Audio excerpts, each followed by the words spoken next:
Sendes til Vighorst, og så en dårlig aflevering fra ham til Frederik Berglund, og så skal vi se, hvor hurtig han er. Nu kommer han prøve på det her. Ja, han er faktisk rimelig hurtig. Han er så hurtig, han scorer! 1-0. Frederik Berglund, så er det til 1-0 i sin debut for Esbjerg. Og større drøm kan næsten ikke gå i opfyldelse. En fantastisk foræring fra Morten Vighorst. Det må man nok sige. Uha. Men altså 1-0 til Esbjerg. Målscoren har vi her i centrum. Frederik Berglund.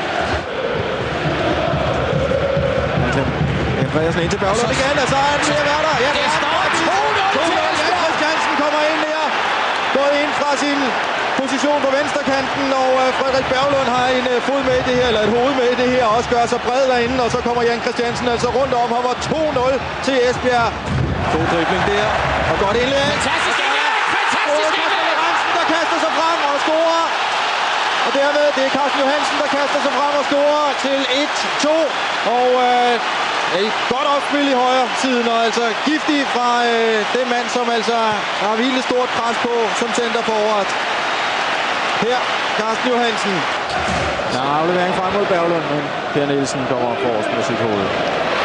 Totalt kiks af Sendels, og så kommer Bækman. Han er hurtig, udenom der, og så er det 3-1. Frederik Berglunds andet mål. Oplæg af Superligaens topscorer indtil måske den nye, det ved vi ikke nu, men han er forløbet op på 2 mål, Frederik Berglund. Nu står det 3-1, Michael. Ja, de skulle ikke tage tempo ud af den, de skulle bare op og score.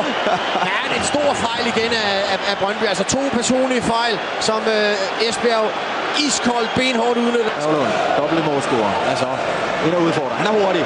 Og modsat af Bækman. Han kommer der, og han skal godt skyde til den første gang. Sparke! Tommy Bækman.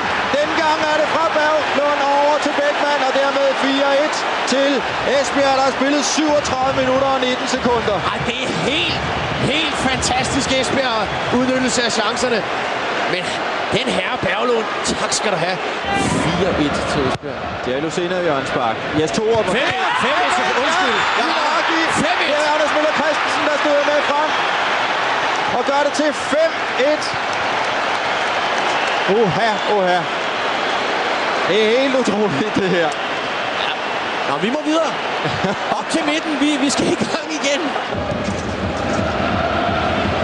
Berglund på jagt. Har Jes Torup med ind foran. Skal han høj bold. Og den er der. Den får et flad. Det er godt løbet af Jes Torup. Og det er rigtig godt spillet af Frederik Berglund. Kunne have valgt at lægge den høje ind, men han ligger simpelthen og løber til den forreste stolpe og får den lige i fødderne der og dirigerer den ind. Det er klasse lavet af Jes Torup. Lucena. Og dermed er det slut. Og altså det ender med en 6-1 sejr til Esbjerg på Brøndby Stadion. Og altså et sensationelt resultat, må jeg nok sige.